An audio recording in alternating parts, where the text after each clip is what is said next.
ग्रेवा stars ये होते क्या हैं? क्यों इनको इतना एक्सट्रीम और ब्रूटल माना जाता है कि इनको ये कहा जाता है कि ये ब्लैक होल्स तक को डिस्ट्रॉय कर सकते हैं? तो आज की वीडियो में हम वही देखेंगे। मेरा नाम है अंश, आप देख रहे हैं science bat, so let's get started.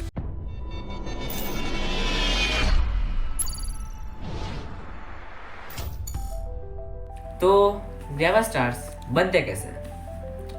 तो ग्रेवा स्टार्स ब्लैक होल्स और न्यूट्रॉन स्टार की तरह ही फॉर्म होते हैं जब एक बड़ा सा मैसिव स्टार सुपरनोवा करता है।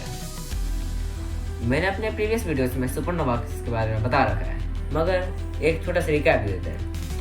सुपरनोवा तब होता है जब कोई स्टार अपना और मैसिव स्टार अपना सारा का सारा हाइड्रोजन फ्यूल इस्तेमाल कर देता है। उसको वैसे उसका रेडिएशन उसके ग्रेविटी को काउंटर नहीं कर पाता और सारा का सारा फोर्स उसके कोर पे लग जाता है और फिर वो लगभग लाइट की 25% स्पीड से अंदर की तरफ धंसता है और फिर वो कोलैप्स कर जाता है और एक्सप्लोड होता है और बनता है सुपरनोवा। और सिनेरियो 1 में वो नहीं तो एक न्यूट्रॉन स्टार बनता है जो कि दुनिया पूरे यूनिवर्स में दूसरी सबसे डेंसेस्ट चीज़ है और उनकी मैग्नेटिक फील्ड बहुत ज़्यादा पावरफुल होती है। नहीं तो सिनेरियो 2 में वो एक खतरनाक सा reality breaking singularity existed black hole बन जाता है और वो बहुत ज़्यादा ब्रूटल होते हैं और ऐसी चीज़ होता है कि जो सारे के सारे फिजिक्स को तोड़ देते हैं, जो कि बेसिकली हमारी करंट अंडरस्टैंडिंग ही हो सकती है। क्या पता ब्लैक होल उससे कोई ज़्यादा कुछ और हो। और तीसरे सिनेरियो जिसको हाइपोथेसिस माना गया है जो कि है ग्रेवा स्टार्स।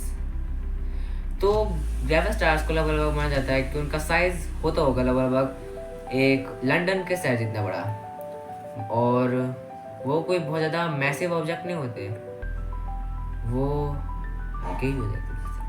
मतलब उनकी डेंसिटी जो है आप अंदाज़ा लगाइए, मतलब वो एक बहुत ज़्यादा डेंस वैक्यूम है। हाँ, बहुत ज़्यादा डेंस वैक्यूम। तो जो ग्रेवा स्टार्स होता है उनकी जो सरफेस टेम्परेचर होता है वो लगभग 1 billionth of absolute 0 degree Celsius होता है, जो कि होता है -273.515 डिग्री सेल्सियस।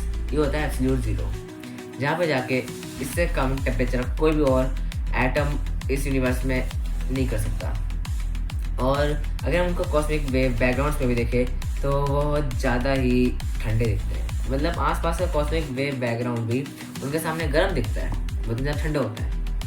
तो एक नॉर्मल एटम के लिए तो इतना ज़्यादा ठंडा होना पॉसिबल नहीं है। तो वो बनते कैसे हैं? वो एक एटम नहीं होता, वो एक अलग सा स्ट्रेंज मैटर होता है जिसके बारे में हम जानते नहीं है, वो एक अननोन मैटर है। और वैसे भी ग्रेवा स्टार्स अभी तक खोजे नहीं गए, अभी तक वो बस हाइपोथेसिस है। और उनके सामने जो एटम है वो एटम उनके सामने कई जायंट दिखते होंगे, यानी कि वो एटम से भी कई हज़ारों गुना पतले होते हैं। मगर जब इतने पतले होते हैं तो वो उसको संभाल कैसे पाते हैं? इसलिए क्योंकि जो हमारा कोर होता है, जो हमारे एक जिस स्टार्स को बना होता है उसका कोर को इतना ज़्यादा प्रेशर किया जाता है कि वो बन जाता है प्योर एनर्जी में, और वो एनर्जी बबल हमारे यूनिवर्स की तरह एक्सपैंड करना चाहता है। तो वो अपना एक्सपैंडिंग फोर्स लगाता है बाहर की तरफ और यही पे उसकी जो ग्रेविटी है वो उसको अंदर की तरफ दबाता है, जिसकी वजह से जो उसका सेल होता है वो बहुत ज़्यादा टाइट बन जाता है और सुपर टाइट बन जाता है, जिसको कोई भी चीज़ ब्लॉक नहीं कर सकता।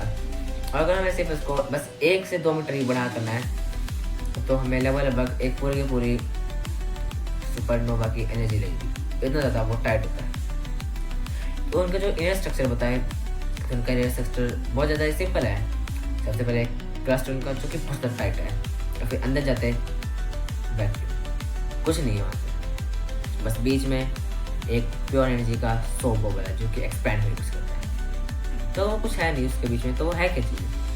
वो है सुपर टाइट वैक्यूम, यानी कि एक ऐसा वैक्यूम जिससे ज़्यादा टाइट वैक्यूम बन ही नहीं सकता, पॉसिबल ही नहीं है।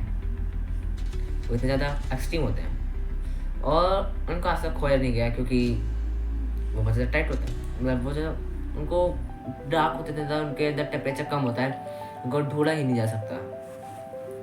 तो आज के लिए बस इतना ही, अगली वीडियो में मिलेंगे, तब तक के लिए जय हिंद, जय भारत।